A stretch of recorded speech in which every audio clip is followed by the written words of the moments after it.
Hey everyone. Hey everyone. Welcome to another episode of Bitcoin Law Review, one of my favorite shows on this YouTube channel because this is where we all get to learn, and I can't possibly claim to be the expert, which all of my followers actually enjoy. So welcome our esteemed lawyers for the day. Here we go. Justin, Manny, our own Bitcoin Khaleesi, Adela, and Sasha Hodder, also known as Sasha Hodler, because it's so close. Say hi, guys. I guess we'll start with Justin. And if there's any updates on anything you're working on in the space, go ahead and inform our viewers. Sure. My name is Justin Wales. I am the head of the blockchain and virtual currency practice group at a firm called Carlton Fields, which is about a 400-person law firm with offices all over the U.S. My background prior to getting involved in the crypto space was actually in First Amendment and constitutional litigation, which I think we're going to be talking about in a bit. Some updates on the things I'm working with. We just finished an article going through every state's money transmission rules, including all the soft and hard guidance, which should be published by a publication called Longhash, which is sort of a 538 for crypto, next week. And I'm writing an article for the Stanford Blockchain Law Review that's going to be the first framework of applying the First Amendment to decentralize networks and all sorts of different aspects of our technology. So that'll probably be out in October, but some previews maybe today. All right, awesome. Yeah, that's going to be a good topic coming up. Manny, anything new in your life? Yeah, absolutely. Well, thanks, everybody. I'm Manny Alejandro. I'm an attorney in New York. I have a solo practitioner. Actually got back into the law. I actually ran for New York State Attorney General for the larger part of 2018. I suspended my campaign in June. I was a very, very pro crypto candidate. Actually made a lot of public statements about it. Very interested in this space, excited to be here today. And my practice is focused predominantly around capital markets. I worked at NASDAQ for close to 10 years in Office of General Counsel, and really moving more into the crypto space as the crypto space becomes further developed and regulation keeps increasing. Cool. Sasha, what's new with you? Oh, well. Are you able to come back to the US? Let's start there. Not yet. Hopefully tomorrow, but I got declined last week, so it was a little disheartening. I don't know if I'm licensed, like it'll be a big job to get licensed to practice law in Canada. So it's going to be a big deal to me if they don't let me back in. But yeah, it wasn't fun at customs last Friday. But anyway, still carrying on business as usual and enjoying, like I'm still working with my clients right now during this week of kind of shuffling around, I guess. Gotcha. All right. Adela, what's new? Yeah, so my name is Adela Tula-Forster. I am a partner at Cogent Law Group in Washington, D.C., where I get to run the very cool fintech practice, which is pretty cool since I'm not really a lawyer, but more of a technologist, sort of like perched in the legal space. I ran a digital gold exchange for some years back in the early 2000s. So it's kind of like full circle back to, weird stuff. And what I'm working on right now that's cool, let's see, lots of cool stuff with local Bitcoins and some other matters. And that's it. Excited to be here. All right, very cool. All right, let's kick off with our first topic. And it's very important issue. I ended up in some heated debates in our Telegram group in preparation for this show. And that is, of course, the whole Alex Jones InfoWars controversy. And it says it very clearly right here in the article on their website. Wait, I'm getting a little bit of feedback. I'm not sure from who. That's weird. Okay. It says, today the tech giants Google, YouTube, Apple, Spotify, Stitcher, and Facebook all simultaneously blacklisted Alex Jones and InfoWars. This coordinated illegal censorship is clear proof of an organized criminal racket being conducted by the tech giants. The RICO Act allows for federal prosecution of such criminal conspiracies. And so I'm just going to throw in my thoughts, and then we're going to go to the lawyers. Justin, I'll probably go to you first. This is clearly in your domain. But look, I don't watch Alex Jones, and only because I'm too busy. I don't have a problem with anything he really says. I think he has the right to speak his mind. He is a bit controversial, but no more controversial than, say, someone like Howard Stern. And so obviously, I think this is bad. I find it almost like I guess the real irony here is that a lot of the people like Alex Jones don't like the government, and especially, and they want there to be a free market. But at the same time, they want to use the government to prevent free market from no longer choosing not to display their work. So I guess that is the big irony here, and it is unfortunate. Now, obviously, if I ran Google or Apple or Spotify or YouTube, I would obviously allow his content as much as whether I agree with it or not, and I more agree with Alex Jones than disagree with Alex Jones. So that's my general view on it. And does he have, it does seem a little bit weird that all of them banned him at the same time. Clearly does show collusion on the part of all of those private companies, well, private public companies right there. Private companies, but they're publicly traded, so they are technically public companies. So those are just my general thoughts. So Justin, what is your view on it? And I really hope someone on this panel can argue with you, because Jason Seibert, who would have been arguing with you, couldn't make it today. So I'm going to try to set this up in a way that will get people to argue with me. So first, let's address the practical. Is there a First Amendment issue with what Google and YouTube and Apple and these companies did? And the answer is no, right? The First Amendment only applies to Congress. There are some exceptions when there's sort of an intertwinedness between a public and private company, but there's probably not a First Amendment issue. There's a question. Justin, libel is not covered by the First Amendment, right? Just clarify that for. I'm sorry? Libel is not covered by the First Amendment, right? No. Libel and defamation, there's a test regarding whether you are a public figure and what the standard is, but you can't defame someone and then say, well, it's my First Amendment right. There's a procedure for that. That being said, there's an issue with this RICO. Did they all collude to do a bad act? So what would the bad act be?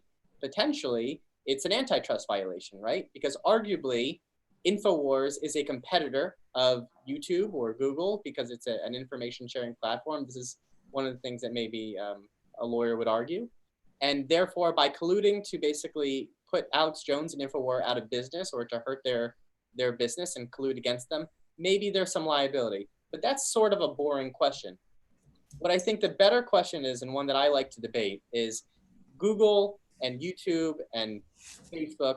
These are many people in the United States and all over the world, main source of information. So is there a point where, and Tone, if you take a pure market view, you may not agree, but is there a point, or could there potentially be a point, where the market share of Google or Facebook or YouTube is so high that it essentially becomes a public utility and therefore needs to adopt some of these protections to make sure that there's not an insidious corporate censorship? And I would cite perhaps to a case out, I think it was from the 1940s, which involved a company town. So you would have in the South these towns that were owned entirely by companies, private roads, private streets, private buildings, and Jehovah's Witnesses wanted to go and knock on doors and try to get people to join their religion. And the private town said, no, you can't come into our town. This is private property. First Amendment doesn't apply. And what the Supreme Court says is, in instances where a private company assumes duties of the government, there could be a point where First Amendment protections apply. So I would say that's something that I've debated quite a bit and people have strong opinions on, because it basically punishes companies for becoming so successful that they become ubiquitous. And I think the companies that Alex Jones was banned by are all in that ubiquitous territory. I do agree with that, actually. I agree with YouTube and its YouTube platform and Google search engine. They could fall into that. Like it's almost like a public utility, almost like Wikipedia is, right? Like, can Wikipedia decide we're not going to have any information on this topic? Now, the other question is, did the government tell them not to do it? Or did they not do it themselves and the government is forcing them to do it, right? So it's a double-edged sword. Well, I think even if I don't think the government is forcing them to do it. I think this is a result of wanting to get ahead of controversies about Alex Jones and regarding his opinions on Sandy Hook. Oh, yeah, no. I meant from it as a hypothetical. Okay. In If the regards to government told them to WikiLeaks. do it, then that would almost certainly be a First Amendment violation. Yeah, see, let me jump in here. My big issue with this, I agree with the comments, and I think they were well described, very well described analysis. I guess my concern is that you need to look at the facts and circumstances around this. So not only is Alex Jones a very controversial figure who says very sensational things, he has a huge following. He was very influential in the 2016 election, no doubt. Particularly with Donald Trump, Roger Stone, and that group. So what is of concern to me is the chilling of speech. Whether you agree or disagree with what he says, the new media, as opposed to the old media, utilizes what I'll call channels of distribution of content. And if that content is chilled in any way or impacted in any way because people don't agree with that content, that's extremely problematic, because we're not hearing the other side of the story. Now, if you're moving into hate speech and you're moving into speech that could advocate violence, I totally get that. But what really concerns me the most is having channels available for people to express their opinions. And if people don't agree with it, don't watch him or don't listen to him. But I'm concerned about the chilling of speech. And I think this goes along, and you can't look at this in a silo. You have to look at this in concert to what's going on at certain universities where certain people are trying to speak and they're not allowed to speak because either university overrides them and says you can't speak here, or there's some kind of uprising of students with a protest that could lead to violence, and then an individual doesn't speak. So I'm looking at this from a speech perspective, and also from the fact that these companies have grown so large that they are the sole channels of distribution to a lot of people. I mean, look, we're on YouTube right now, so we can't lose, not take that into account. It's fundamentally important. I would maybe pose a hypothetical, because I think it's important to sort of tie this into Bitcoin and crypto and where we're going as a country with regard to digital assets. And the question is let's assume that there was a way to create a YouTube or a Facebook, or a content provider of some sort that was really censorship resistant. Meaning that once I could post anything on there, and there was no back channel by which anyone can remove it, whether it was trademark violations, whether it was violent videos, whether it was pornographic videos. The only way to actually get content removed would be, for me, the poster, to remove it. What do you view the implications of that sort of technology? Because I think we're getting there, and then the question is going to become is who is ultimately liable for the quote harm caused by some of these videos? Is it the poster? Certainly, but if the poster is not available, do we then get into a situation where it's again, is the code itself criminalized because I put this platform into the world that I know is going to necessarily be used by bad people at some point? And I think that's going to be the fight with regard to censorship resistant platforms and content. Let me comment on that real quick before we go over to Sasha and her view on it. So I don't believe a platform like that is going to exist because, I mean, we have something like that, BitTorrent, right? You host your own videos on your own server, and anyone is free to download them. Now, the moment there is a website that has an interface for somebody else to watch it, either you are running your own server for only your own videos or other people's videos, and then you are responsible for them, or you're using a website to host your videos for you.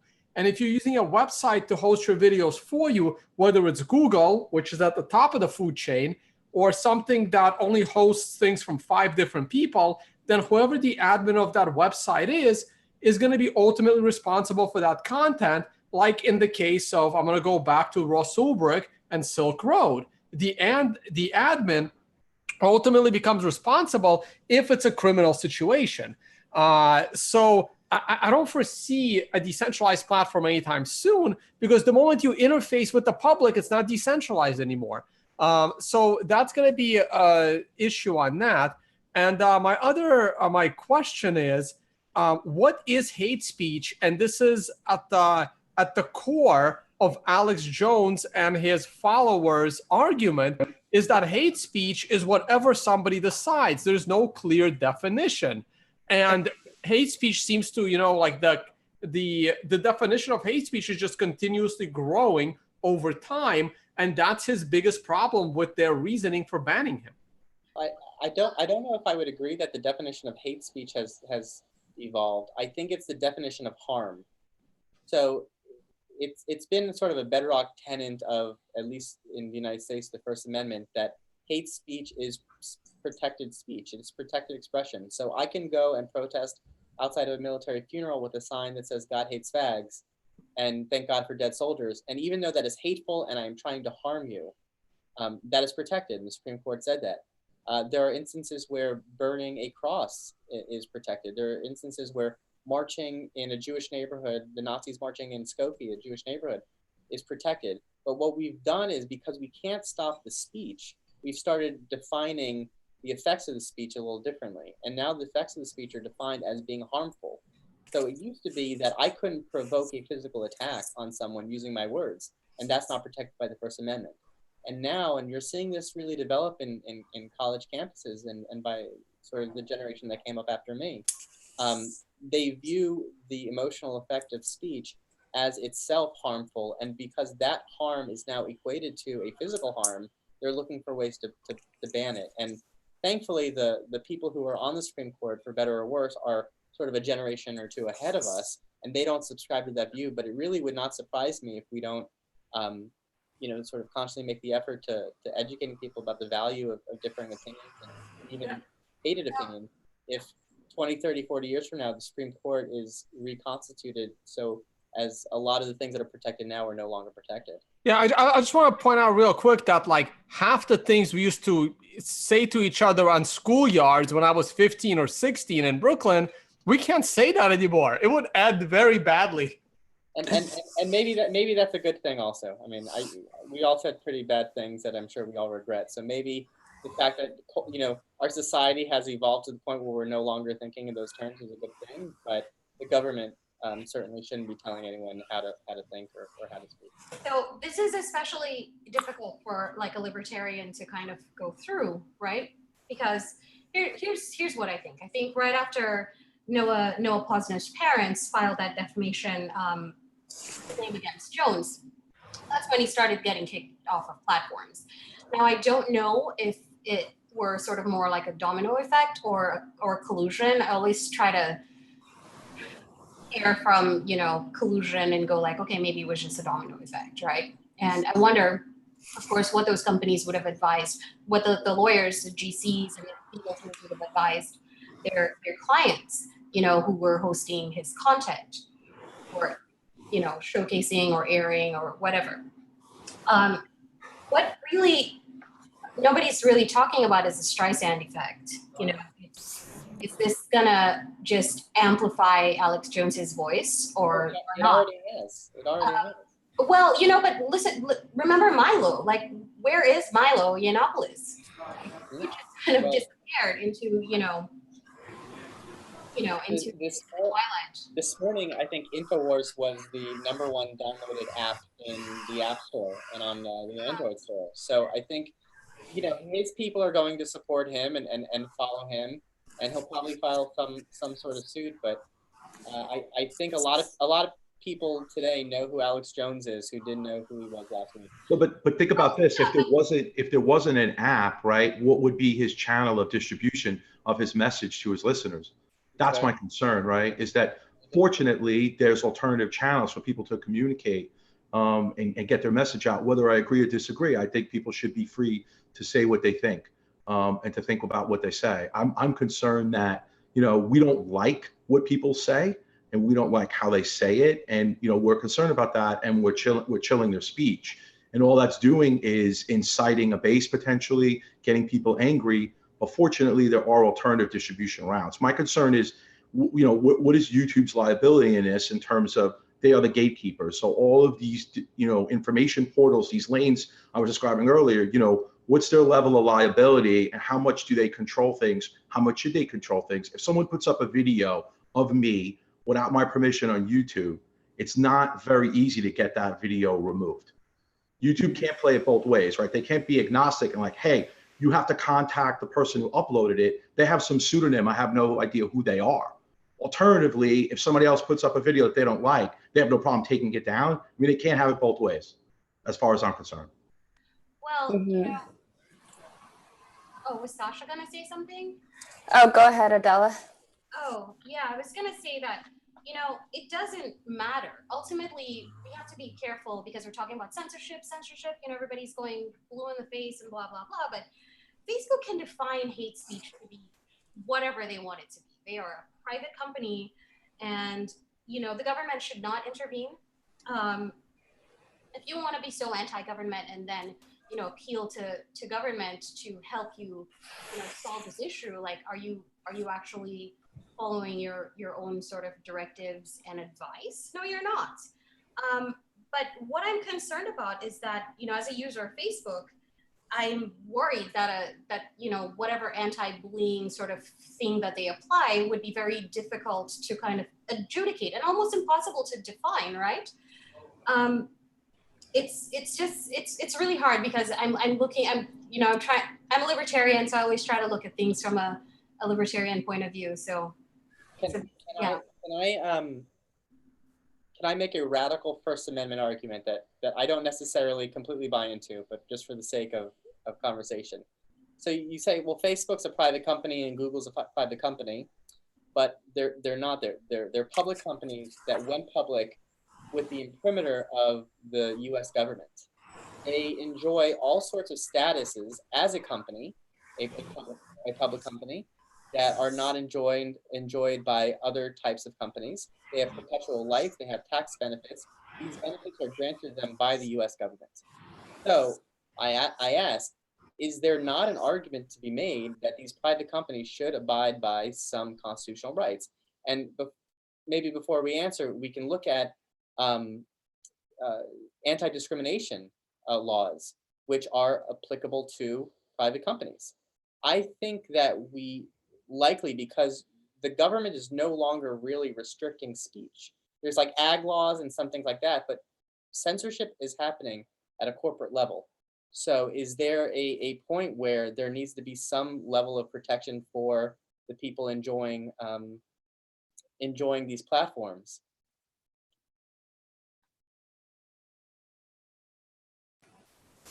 Well, I think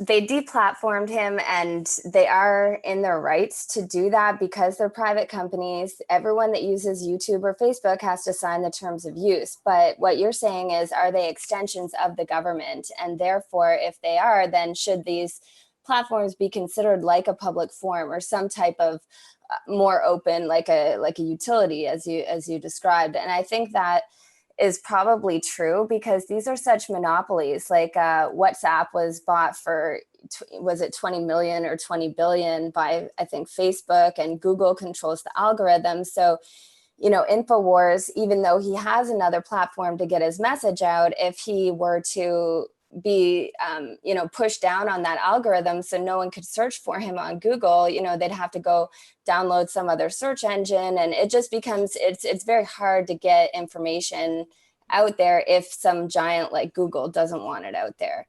And I think that's dangerous. And I also, just quickly looking into it, saw some stuff come up. There was an article put out that the Atlantic Council is someone who was has very big pull over some of these internet companies and what messages are spread.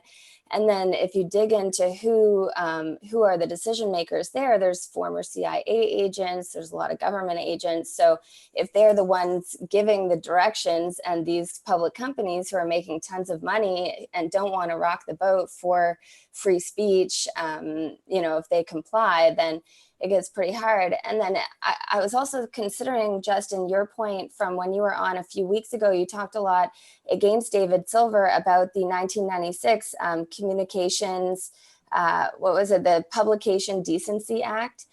And with that, it takes YouTube or Facebook is not liable in any way for what Alex Jones says. They have complete, you know, they can put anything that he puts up is not going to come back on them. So why do they need to take him off? I don't see the need. There's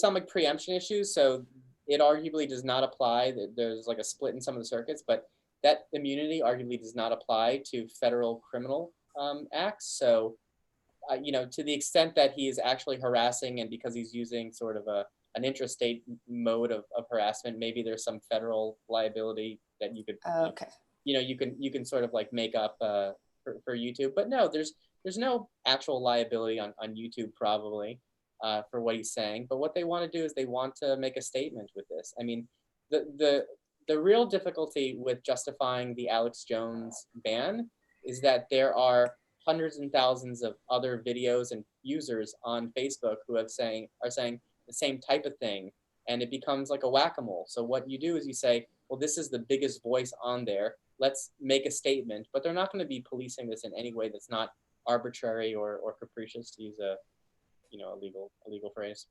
Right. So, okay. So do you think he has a legal claim here? Because I haven't seen, like, there isn't no coordinated joint statement from all of these companies saying exactly why he was banned. Yeah, but he's saying RICO, and that's only for like racketeering or big time, you know, gambling, drug dealing, like major crimes, terrorism. So I don't know how he's going to say that these monopolies colluded against him in some kind of actual, like, you know, they robbed him or they maybe they robbed him. I don't know. I don't think that's Is RICO specific to criminal acts, or is it more general? So what RICO is it's a claim that you can hinge on a bad act. So it's saying that if you committed a crime and you colluded with others to commit that crime, that itself is a violation. So it's you have to hinge it on it. So what was it defines certain crimes. I think there's 18 crimes, and you know, blocking someone's speech is not one of those crimes that I could tell. Right, but what they would do is they would no. So what they would end up doing was they would say, I think, that you conspired. If I was Alex Jones' lawyer, I would say, well, you conspired in violation of RICO to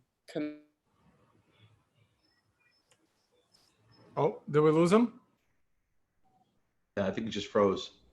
Justin, I think we lost you. Oh, by the way, Tone, Facebook did give a reason for banning Jones. What they say? It's really ill-defined. It said, as a result of reports we received last week, we removed 4 videos on 4 Facebook pages for violating our hate speech and bullying policies. The problem, though, wasn't that he was lying or spreading fake news. It was hate speech, right? But I wish they would define that, right? I mean, Alex Jones goes on video for an hour and a half. Like, what statement alone? Because that would be important information for other people. Like, what was the hate speech? You can't just blanketly use that. It bothers me a lot. Well, no. So this is actually a tool to kind of, you know, cushion yourself. It's putting out a very broad thing, right, and not really defining it, because then the more you define, the more narrow you are, the more that you can be held to exactly what you said. So if you go in broad, you can cover a lot of area with that broadness. Right, but And I heard something recently that they're going to try and put police into a protected class so that any speech against them would be considered hate speech. I don't know. I heard it on a Joe Rogan interview, so I don't know how valid it is. If you think about it, that's crazy, because then like any rap songs, are immediately going to be hate speech, or the Black Lives Matter movement, is hate speech against the police. The Supreme Court of the United States has said that they will not create a new class of speech that's immune from First Amendment protection. So I don't see that as being like realistically possible. Okay, good to know. all right, so one final question on this is, all of a sudden, all of the Bitcoiners got, nervous, and a lot of people are switching their Twitter accounts to this new Mastodon thing. And a lot of people are, going a little bit overboard here and starting to look for other platforms to get away from maybe YouTube or Twitter. And what do you think that means? Or is everyone just going to come back to these platforms and no one is really going to care? I think the reason why people use YouTube is because there's a network effect and everyone puts their videos on YouTube. I think the reason people use Facebook is not because Facebook is the best, social media organization, but it's because everyone's already there. So I think it's going to be very difficult to overtake it. However, I think if this becomes a big enough problem, and depending on how YouTube and Facebook deal with this constant issue of censorship and also privacy issues, then there's an opportunity to have a more open dialogue on one of these alternative platforms. I just think it's hard because they have so many resources and so much money and so much control that it's going to be hard to overtake them. But that's your free market working for you.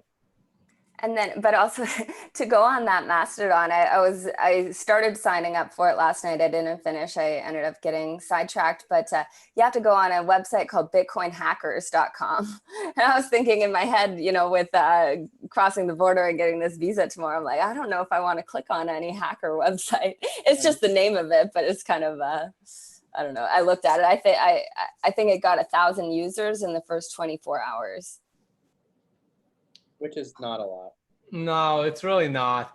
All right, so final to close out, what do you think is going to happen? Do you think Alex Jones will be back on YouTube and Facebook? Do you think this is going to get enough momentum for these companies to either define what hate speech is or like admit they just banned them because they don't like them?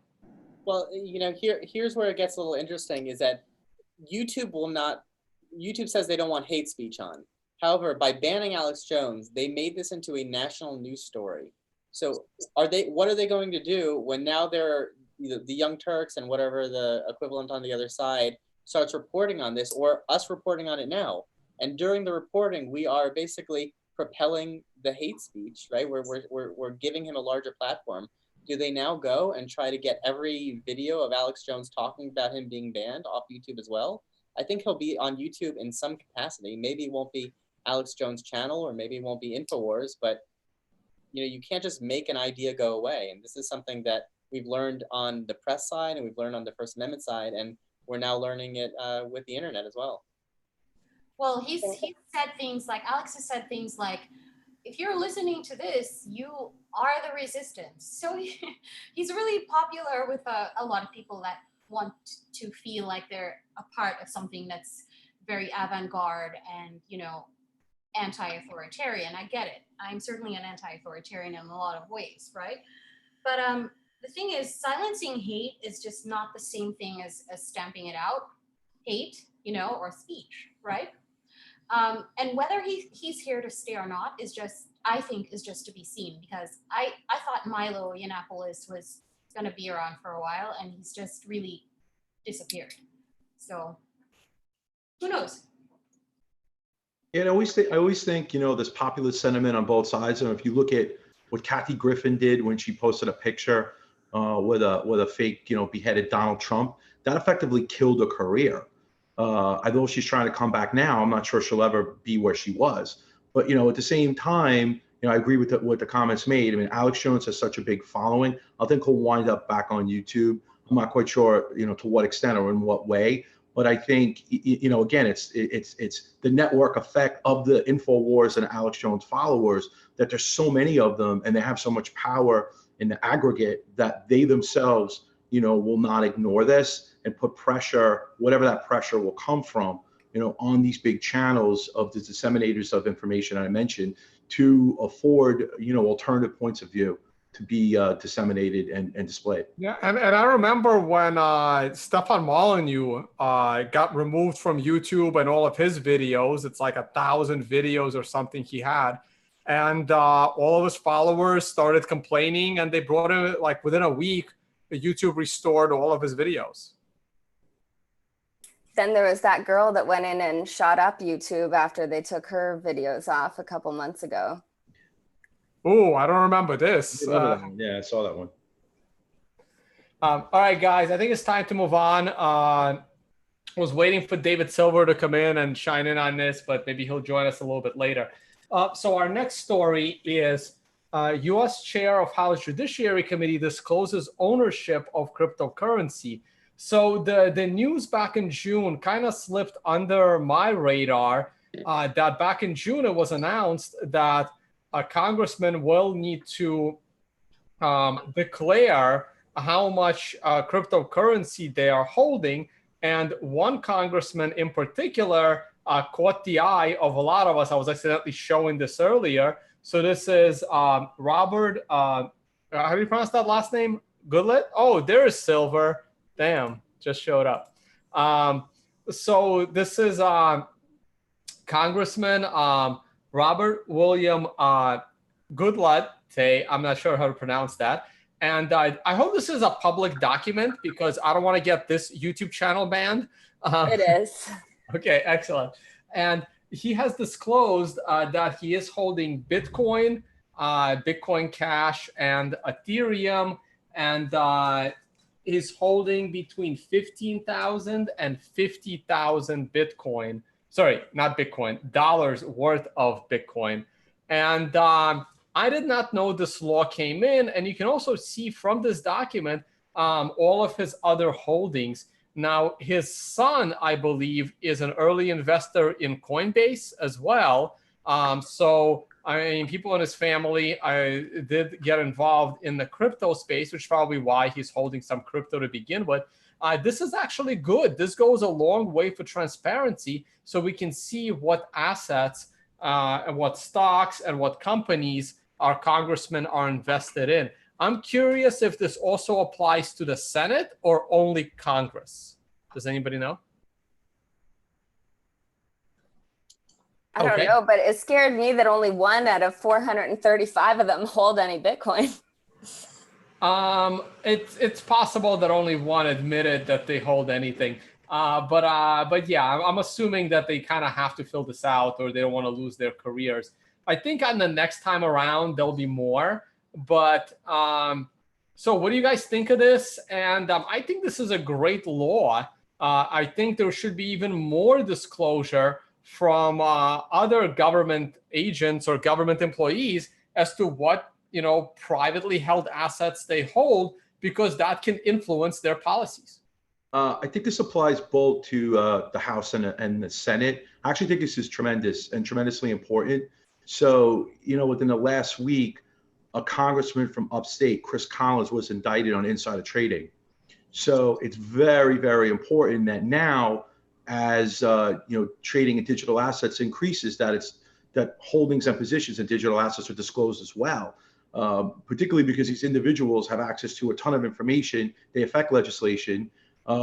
Before the indictment of Chris Collins, of Congressman Collins, it would almost seem like congressmen and senators were given a pass on insider trading because they were never really prosecuted. But I think it's important for full and fair disclosure, transparent disclosure, and we should know who our representatives are, and sometimes we need to get into details of about why some of them are advocating certain policies promulgating certain laws, recommending certain laws behind certain issues, chairing certain committees, but yet they have interests that are, are financial. Once you know that those interests exist, maybe it kind of puts a rhyme and a reason to why they're advocating a certain position, or maybe not. So I think full and fair disclosure and transparency is great. I think, whatever needs to be disclosed should be disclosed. And to the extent that, people are trading in various products, all that should be disclosed, and, sunlight should be shed upon that. All right, David Silver, thank you for joining us. And like 2 minutes earlier, and I would have had you on the Alex Jones free speech debate, but we can go back to that after the story, get your take, or maybe you want to weigh in on Alex Jones real quick, and then on this. Well, first of all, I think it's great that it's the it's people who claim to be liberals who are against free speech. Apparently, they're just against speech they don't like. So I think that's my opinion on that, and I can move on. I think anyone should be allowed to say, what they want within reason in public. They should be exposed for being idiots. You shouldn't have to fright you. You shouldn't. There should be no judge of who's allowed to speak. You should be able to prove people are idiots. If you can't prove they're an idiot, then you're probably the idiot. Yeah, no, David, but like the big argument that we had was Google and Facebook and all of them, they're kind of like private companies, right? So don't they have the right to pick and choose which channels are allowed to be displayed, or are they more like public utilities at this point that have to follow the government laws on freedom of speech? And the other thing that we discussed was, well, Alex Jones is all about anti-government, but he's trying to use the government RICO laws to go after these companies. I wasn't blown away by the lawsuit and the threats of the RICO. Someone, as probably, I'm guessing, the only one in this crew that's ever filed a RICO lawsuit. I don't think he's going to win, but I do believe that, especially on, Google, let's use Facebook, and it's a personal topic of mine. Them posting blatantly anti-Semitic information and hate groups against Israel, and just do they have a right to limit that? Yes. But at some point, there's an extent to which a line you can't cross in the sand, because they are a public platform. And I'd hate to be the person choosing where that line in the sand is. I believe we have to be over-inclusive and sometimes see things we hate, rather than under-inclusive, cutting out free speech by morons like Alex. Just my point of view. But David, aren't you arguing against Bitconnect being able to speak on YouTube? That's different. They were profiting off Bitconnect. Oh, okay. So when you have a business partner, you're responsible for what your business partner says. So when you're sitting down, I'm just talking about someone, he's promoting his own show, he's promoting his own product. But it's different when you're using something for promotional purposes. So for instance, let's use Facebook, for instance. He can promote his own channel on Facebook saying what he wants to. If his followers want to see that, as disgusting and reprehensible as I might find them, they're entitled to see that information. Alan Dershowitz is a big fan of representing Nazis and neo-Nazis and the alt-right, saying, look, I hate them. I'm a Jewish lawyer from New York, but they have their right to say what they want. We have the right, and we must, as a people, show that they're idiots. So I'm not sure if we're just getting into, does Google pretty much has to publish, in my mind, things that people say. That's how they get the Communications Decency Act protections. They're not responsible for what people say when they have no interaction with what's being posted. And that goes to Shastar's question about the BitConnect. If you specifically read that brilliant press release and the brilliant complaint, we specifically say that we're not going after the content that was online for the content that was being provided. We're suing because they're business partners, which changes the entire context of free speech. Free speech is I can walk in and I can say, Jason Seibert's not on here, that Jason Seibert is the smartest lawyer alive. Everything he says is gospel. Now, if it turns out that someone wants to come on and Manny decides that Jason Seibert's the worst lawyer and he's the most horrific lawyer out there, I don't think it's Google's place to pick and choose which one of us is right and which one of us is saying something bad. Now, if Manny goes on and says that Jason's a child molester, Jason has rights against Manny, but he certainly, should Google be going to that fine level to be responsible for what's being said? It only matters if they're accepting advertising dollars. The moment you make it into a business relationship, that changes the context of what is and is not free speech. But wait a minute. But everyone is advertising. I advertise on YouTube. I'm accepting Google's advertising dollars, and I'm sure Alex Jones was also accepting Google's advertising dollars. No? Yeah, I'm sure he is. And trust me, that's going to be an argument in the case. I don't even know if it would be an argument, because I think we debated this a couple of weeks ago, but it basically implies that YouTube is a partner with every content provider and therefore has some liability for every stream or every video posted on its site. And I think, I don't remember what it was. I pulled the numbers last time we spoke, but it's something like, 1 trillion videos on YouTube, and a million uploaded every minute or something like that. No, but Justin, the distinction is there's a distinction between someone who's posting on YouTube and the advertising parameters. And I don't have the numbers in front of me, and nor am I saying these are accurate numbers. But if you have 10,000 views, 50,000 views, 100,000 views, the more money, there's more review of the product within YouTube. So there's difference between the person who posts a video of their cat and Alex Jones, who, tell me, how many followers does Alex Jones have on YouTube? Well, we don't. We can't tell. We can't check that anymore. That's so there's big differences by the amount of views and the promotions and the partnership and how much money you make on YouTube. So that's a distinction.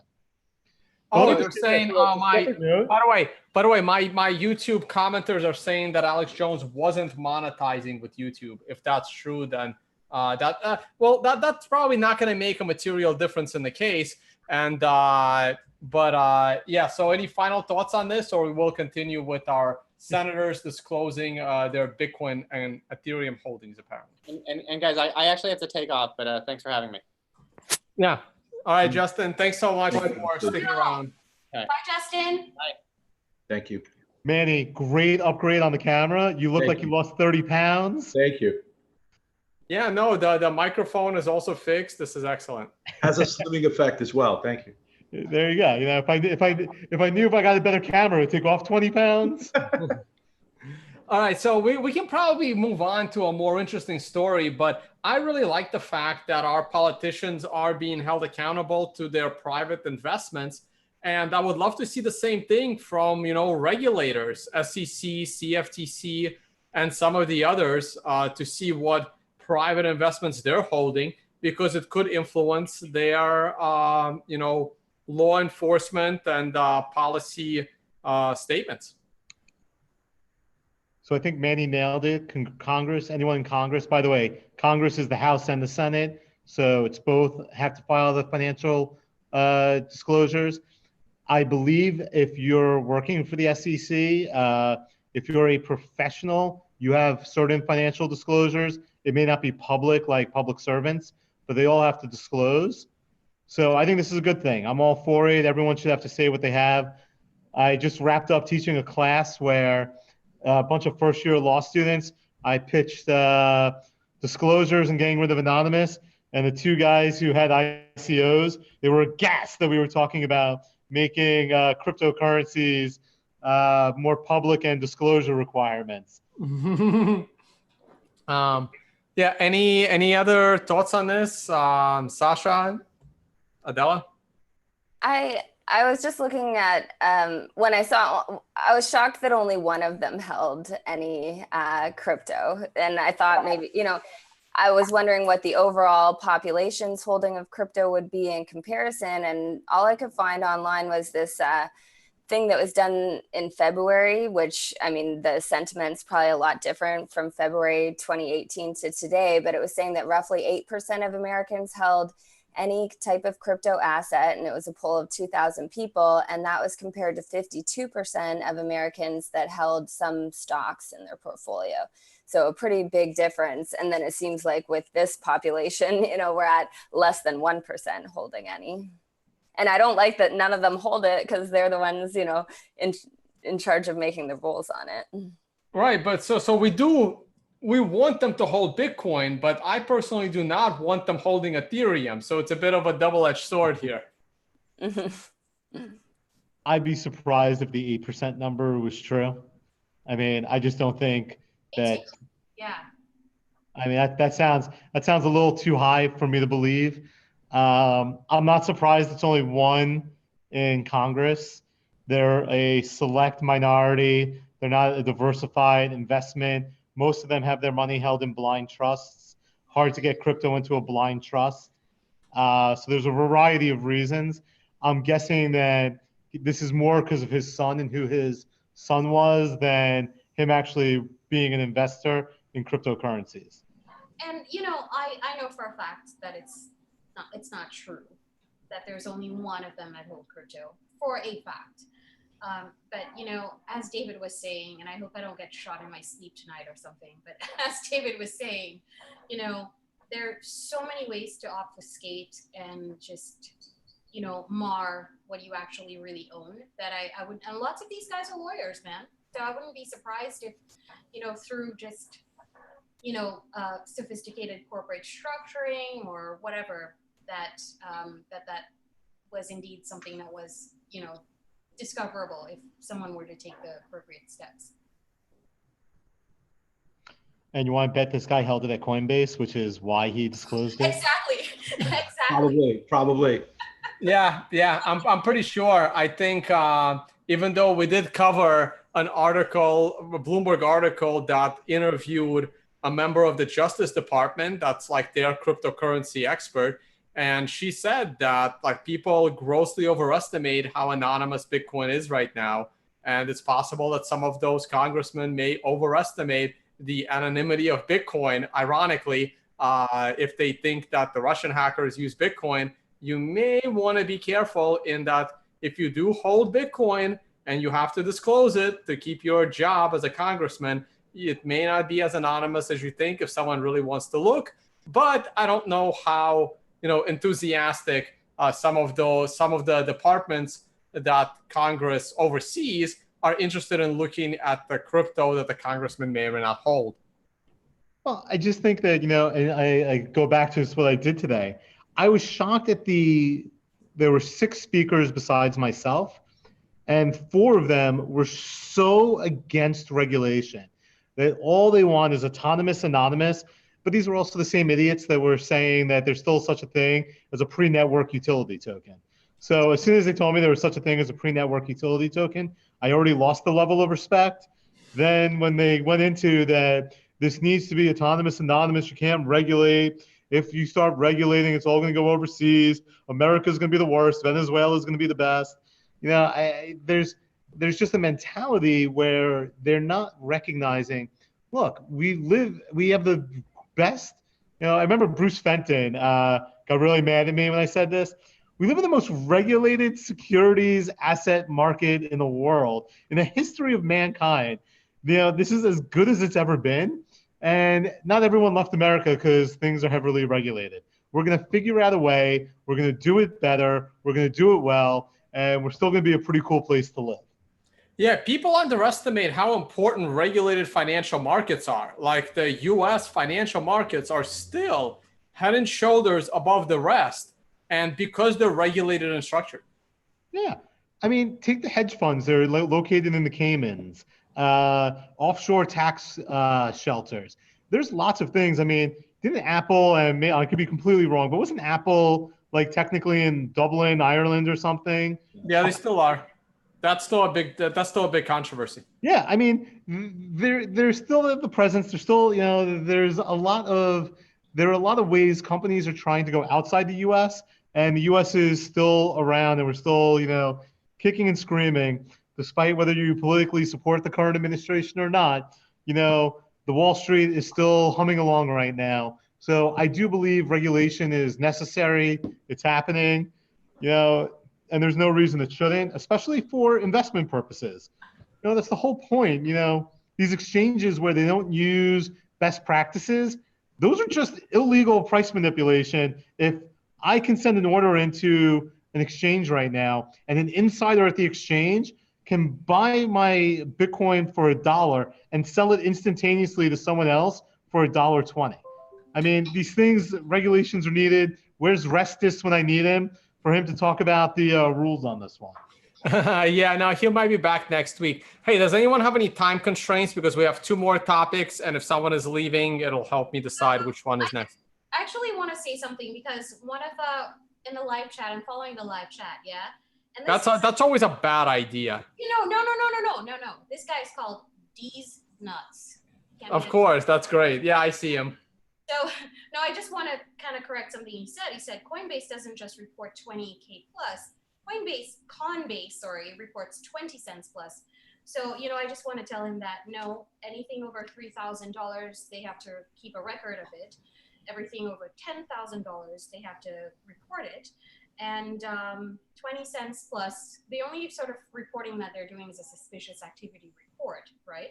And it's probably not going to happen at 20 cents. So Well, I would say that is that true anymore with the IRS subpoena? Like, didn't they report anyone with the 20,000? Sorry? With the IRS subpoenas, I thought the settlement on the IRS subpoena issue was anyone with transactions over 20,000. Well, it's 10K. No, that's historical. That was a historical thing. Anyone that has transacted over 20,000 historically needed to be reported. We're talking about going forward. Yeah. It's still 10K. Like, this has not changed. Coinbase is supposed to report those 20-cent transactions. I mean, like my broker does. Like if I make one trade of a... But you don't report the 20-cent transactions. But they. I'm saying they should. I'm saying they're supposed to. They should do it. There's no way to do it, Tone. What I'm saying is that as an internal policy for their compliance program, they might choose to record keep every transaction. Okay. So the Bank Secrecy Act confers 2 major responsibilities. The first one is reporting, and the second one is record keeping. So as your internal policy for your compliance program, you might just keep a record of every single transaction. That's up to you, right? Outside of the parameters laid out by the Bank Secrecy Act. But they're not going to report everything to the through the EBSA, like a 20-cent transaction. They really have no reason or obligation to. Right. No, I understand. Like my brokerage account does report every trade I make, even if it's on a 20-cent stock. Agreed. I'm with you. I mean, the 10-4 isn't it? Yes, and I think Coinbase should be reporting the same thing. No, I agree with you, David. I think they should be. They may not have to by current laws because they may not directly apply to Bitcoin, but those laws are coming, and they're eventually going to report every single trade that you make, even if it's for 20 cents. You have to understand the difference between reporting and keeping a record of the transactions. Okay? Yes, I agree with that. That's a true fact. Yes. David. You nailed it. Seriously, you can't just report everything. There's no way to. Well, no. Okay. So by reporting, we don't mean like, okay, they keep a record. And for example, if the SEC calls my brokerage account, they will easily provide my entire trade history to the SEC, even as an individual. And they can do the same thing for the IRS. Now, my brokerage account doesn't report every single trade I do to the IRS. They sum up all of those trades, whether they're 20-cent trades or $20,000 trades. They sum them all up. They do the math for me. They tell me what my tax obligations are, and then they send off that final number to the IRS. So maybe that is our misconnect here, in that, yes, they're not reporting that 20-cent transaction, but they're supposed to be aggregating the profit from that 20-cent transaction, aggregating that profit with all your other trades, and that final single number does go somewhere, because one time I forgot to list my earnings from my trading, and I got a letter from the IRS telling me that I forgot to do that. Okay, so this is from Coinbase's website.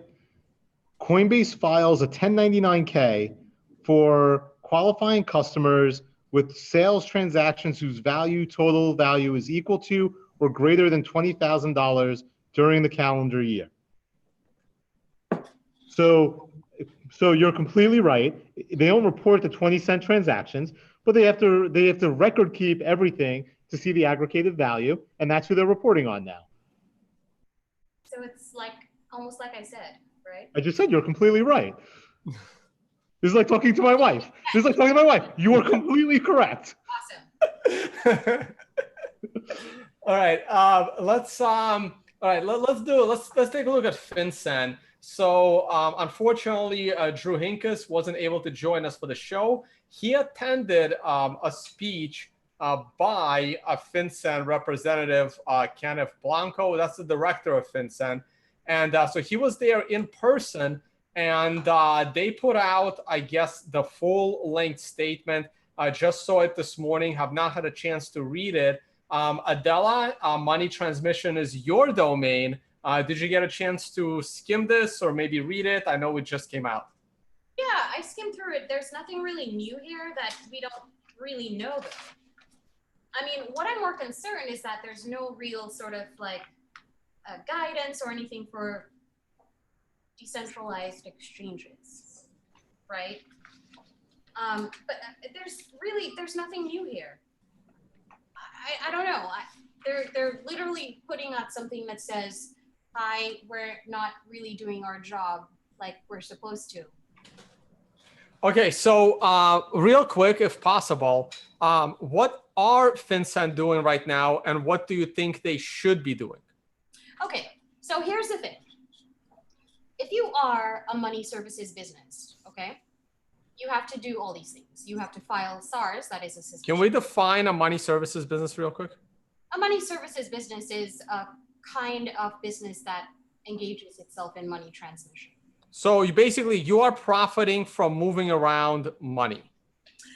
Yeah, something like that, right? So even a local Bitcoins dealer, if he's profiting from buying from one person and selling to another, they could be a money services business. Probably, but there should be no guidance on that. But anyways, money transmission is defined as the acceptance of currency, funds, or other value that substitutes for currency from one person, and the transmission of currency, funds, or other value that substitutes for currency to another location by any means. That's so Bitcoin certainly falls under that definition. No. But Bitcoin there's no depository. It's not a centralized institution. There's nothing to file a suspicious activity report on its behalf. There's nothing to file a currency transaction. No, but wait a minute. It says specifically it doesn't have to be money. It could be something of value. Yeah, Bitcoin is something of value. All of this like takes into consideration someone, something, an entity in place that can file all of these things or keep a record. So whilst there is the capability of keeping records, there's nobody to file. Who's going to file a suspicious activity report or a currency transaction report? Well, the person that's involved in the deal of that money transmission of Bitcoin. That's what I'm assuming. I mean, FinCen laws, you want to take FinCen laws a lot more seriously than the SEC. They're not FinCen laws. The FinCen actually clarifies the regulations that implement the Bank Secrecy Act. That's all they do. Well, that's not all they do, but that's what they do. Okay, so it's not FinCen laws. It's just they issue these guidance on how they sort of like interpret the Bank Secrecy Act. Okay, so why are all these people going to prison for violation of FinCen guidance, apparently? Yeah, usually that's a state-by-state issue because a lot of people don't realize that you have the federal level, you have all of these sort of like these, the Bank Secrecy Act, you have the Bank Secrecy Act, and then you have FinCen that sort of like interprets the Bank Secrecy Act, right? As it relates to certain things that they consider to be under their purview. But you also have the states, and each state has a unique set of money transmitter laws. And usually these states define money or real money in a different way. Most of the states haven't dealt with virtual currency or how they would define that, or if they should include virtual currency into that definition. All right, so what do you think FinCen should be doing? What would you want them to say?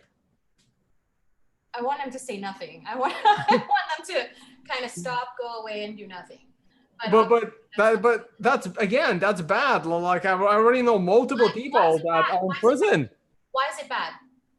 Because then they can interpret those laws any way they like people in California, like we covered that story earlier, the local Bitcoins dealer out of California. I met her at the Porcupine Freedom Festival. She's now going to prison for a year. Yeah, Teresa, right? Yeah. Cool lady.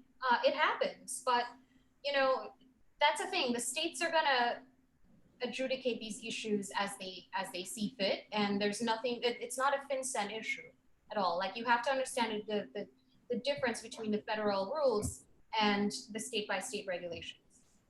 All right. Anybody else want to jump in here?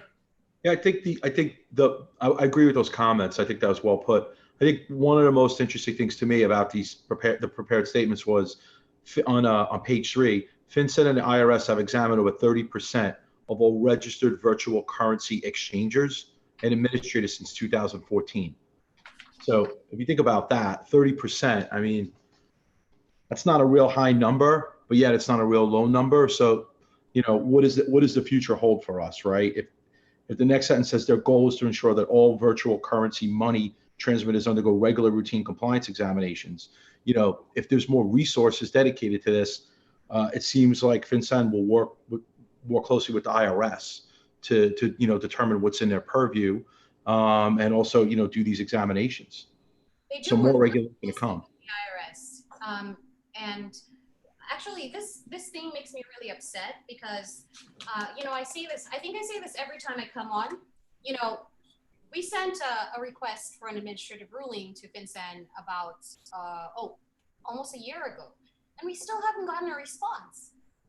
And it's for a really super important question. And so you're asking me, what should they do? They should respond to these administrative ruling requests for clarification. We're asking for clarification of the BSA as it applies to these virtual currency companies. So give us an answer. Like, that's what you should do. Like, not, you know, these speeches are nice, but ultimately what we want is answer. Well, we want our answers. And what I find is that a lot of our clients, they just want to know what to do. Nobody wants to go to jail. Nobody wants to break the law. Nobody wants to engage in facilitating like child pornography or. I think David Silver's Bitconnect case might disagree with you on some of those. Yeah. But I think adding the word nobody, I think lots of people are planning exit scams. Mr. No, I agree. I don't think most people are setting out to break the law when they're doing what I call ICO 2.0 right now. The people who are trying to comply with the laws and who are trying to create legitimate businesses, I have no objection with that. I think that that's totally fine. I think what we need is clarity from the federal government, whether it be FinCen, the SEC, the CFTC, Congress, the President of the United States, somebody to speak intelligently about what the federal government's position is going to be, and not necessarily make it law, but start giving some guidance. I think the SEC and FinCen should start showing who the bad actors in the space are rather than sitting on this for 2 more years, which is what I think they're going to do, so that people have the ability to create legitimate opportunities. Look, I'm not a fan of the sandbox exclusions because it's never going to work. But there's no reason, like we're 3 years into this cycle, a year and a half into the big money, a year into big money fundraising. So it's not ready for Congress to enact laws, but we are ready for some clarity into what the agencies are doing, more than just the enforcement actions through the SEC. So it's time, like, you know, but as I say that, they're still going to take another year or 2. Yeah, and it's, you know, it's really, really frustrating, especially when you have to, you know, help clients sort of like, you know, navigate through the quagmire of all of the, you know, bullshit. Sorry to say bullshit, but we really do need clarity, especially decentralized exchanges. I would love, here's what they should do. FinCen should come out on a guidance on decentralized exchanges and say, like, this is what a decentralized exchange is, and whether that thing is, you know, has some sort of exemption under the BSA or not. Well, Adela, but the only decentralized exchange that I'm aware of that's actually working is local Bitcoins. There's no such thing as a decentralized exchange other than local Bitcoin. Counterparty has one that's pretty good. I doubt it. I'm pretty sure it's centralized. Sasha just got shot down. Sasha, stand up for yourself. I highly doubt it. Like it's centralized. It's centralized like Ethereum is centralized. Like Ethereum is not decentralized. I'm sorry. The only decentralized exchange we have is local Bitcoin. Start defining what these separations are, what these degrees are. We must. So yes, local Bitcoins is truly running a decentralized exchange, and unfortunately, they may have to comply with all of these sorts of requirements with FinCen. Yeah. I know lots of people. But isn't the whole point? Oh, sorry. What's that, David? Oh, I must say, I know people who have had issues with local Bitcoin transactions, and as decentralized as they are, there's still an oversight. I mean, I'm agreeing with you. There's degrees of decentralization, and it's hard to know where you sit. Right. Well, and that's why we need guidance on this. What exactly constitutes true decentralization? I mean, are you saying it's illegal for someone to create a platform where people can post, match, buy, and sell? Is that illegal? Well, the platform makes it centralized. That's the point, and you can go after the platform. Once we do have atomic swaps, then you may have a decentralized means of value transfer, but it's going to be crypto to crypto only. It's not going to be crypto to dollars.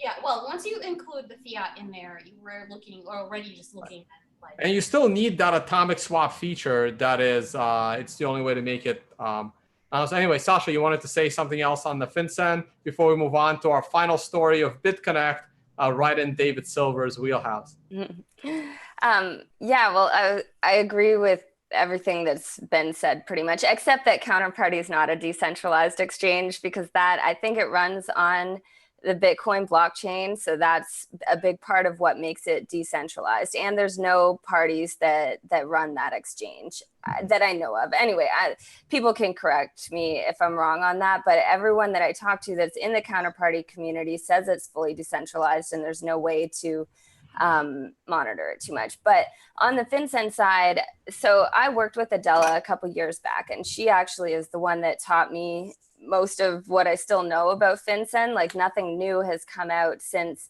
around 2014 with it, but there are certain exceptions that if you're, like we talked about last week, if you're a bank, you don't need to register as a money transmitter.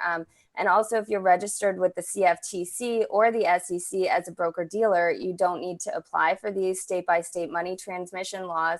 So I'm wondering, like they had that case, I think it was in March, where they said that Bitcoin was actually a commodity and so is Litecoin. And so if that's the case, then they're under the CFTC jurisdiction. So if we had a CFTC type of broker dealer working at the exchanges, they could get around doing all this state by state applications. But some people I noticed were surprised when it said that crypto to crypto was going to qualify to be something that FinCen monitored. And a lot of exchanges, I think for years, thought as long as they weren't exchanging from dollars or fiat into crypto, that they were fine if they just stuck inside crypto.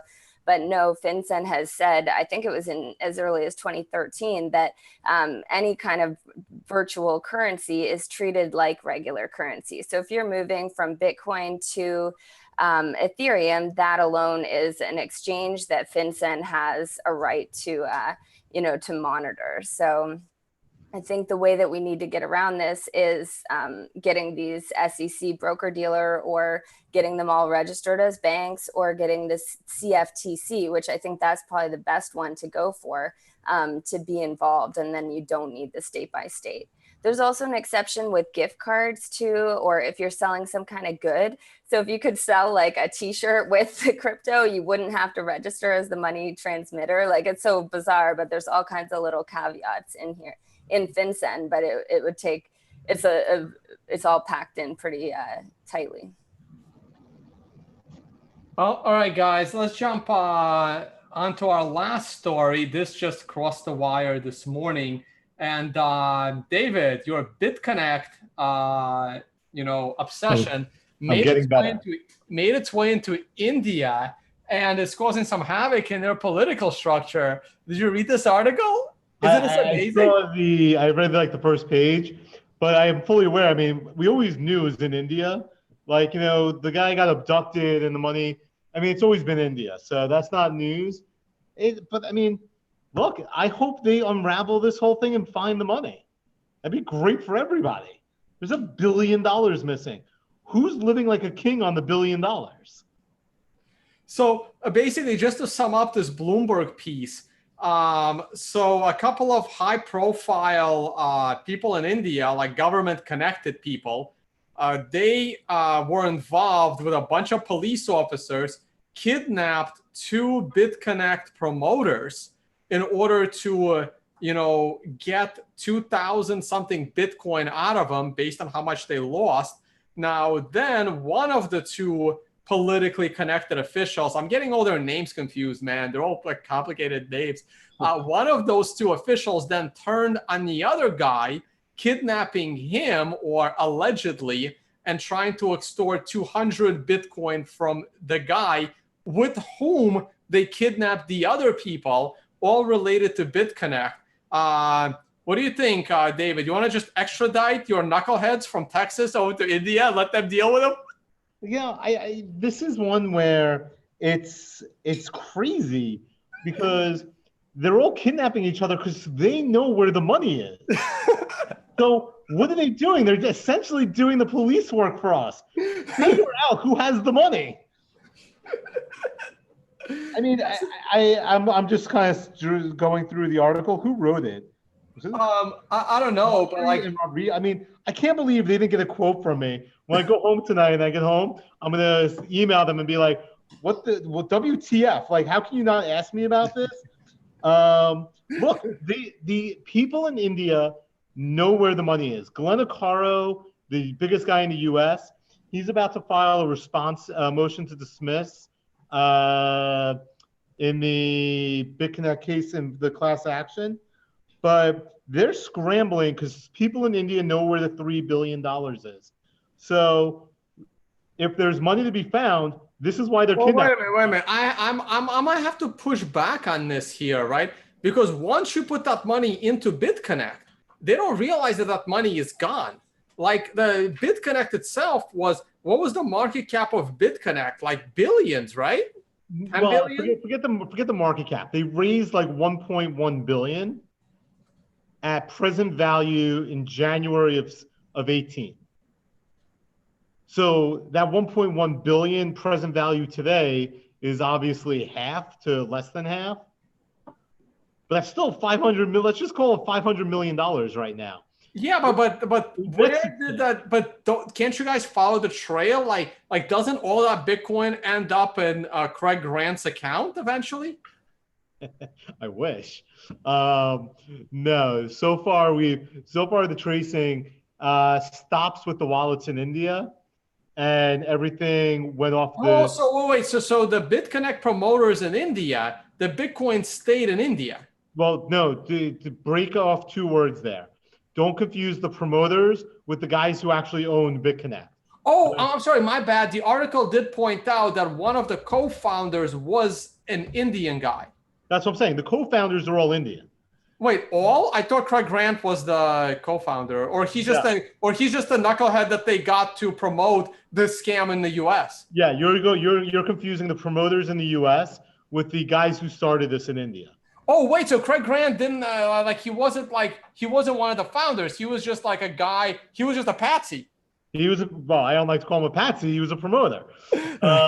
Patsy means that he may have been taken. No, I've watched a lot of Craig Grant's videos of him looking for a new apartment in Miami on Brickell, and was looking at like this like $4 million apartment. He's like, I'm making $100,000 a day. You could be like me.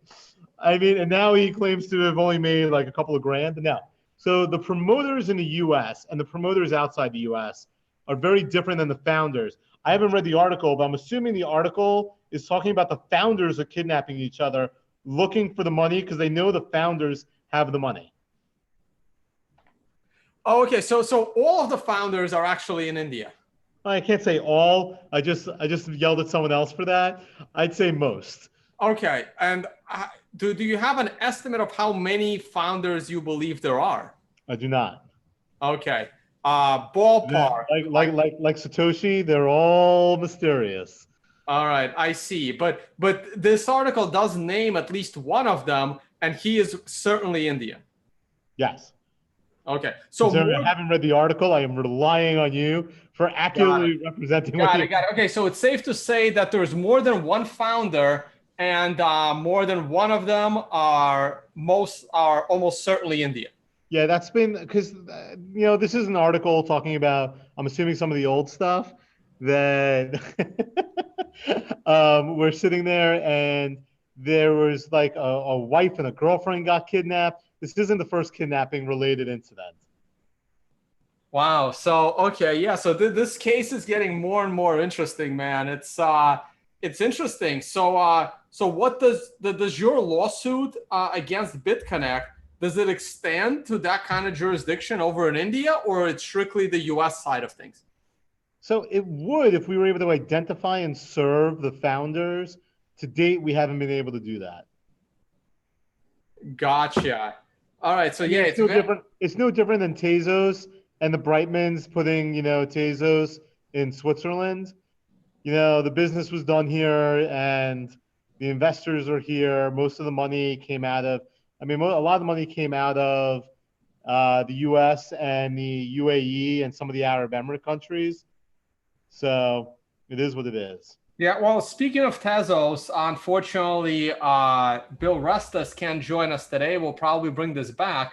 But Tim Draper is apparently off the hook in the Tezos class action lawsuit. And I think so is somebody else or some other entity. His company, but they were given leave to file to amend. I can't talk about this. I haven't read the order yet. I've been on vacation. But here's what's really important. Me, Draper, and Veer shot a CNBC special that's going to be on CNBC at the end of August. So I'm guessing the two of them are going to be pro-Bitcoin, and I'm going to be the anti-Bitcoin guy. We shot it like 4 months ago.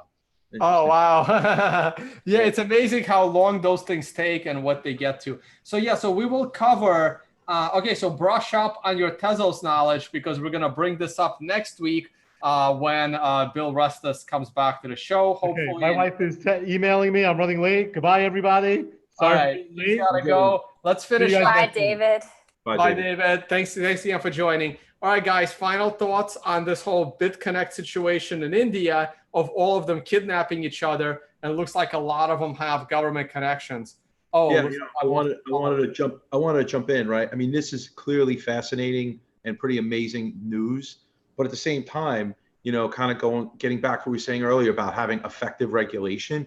If you push regulation offshore and you look at the regulation in India, where you look at the rupee being manipulated, the prime minister of India potentially being involved in this, right? I mean, that's the consideration. And if we don't have effective regulation here in the US, right? Because digital assets trade globally, we put ourselves in a kind of global conundrum jurisdictionally. You asked the question, David, about India.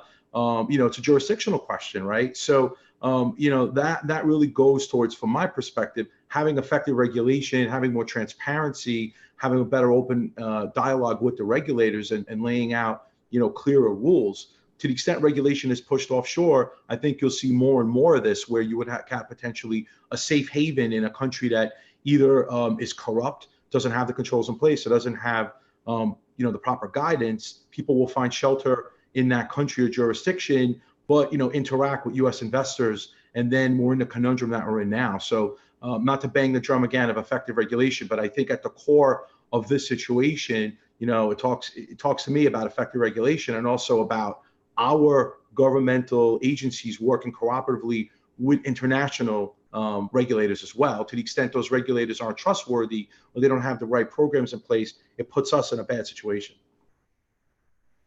Ladies, you want to jump in on this one? Comments, or we're getting ready to wrap this up?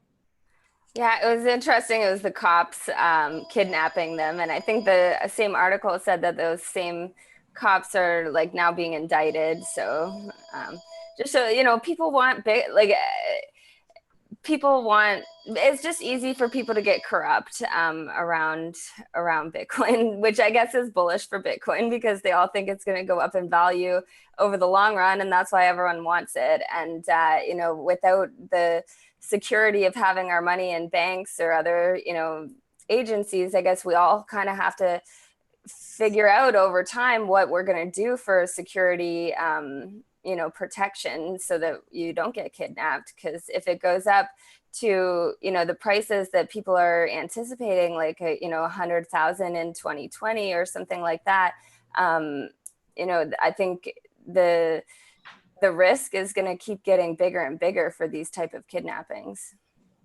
Yeah, no, and I definitely agree with that. And my other issue with this is, like, Bitconnect was an obvious scam, like from day one to some of us, right? But clearly to a lot of people, it wasn't.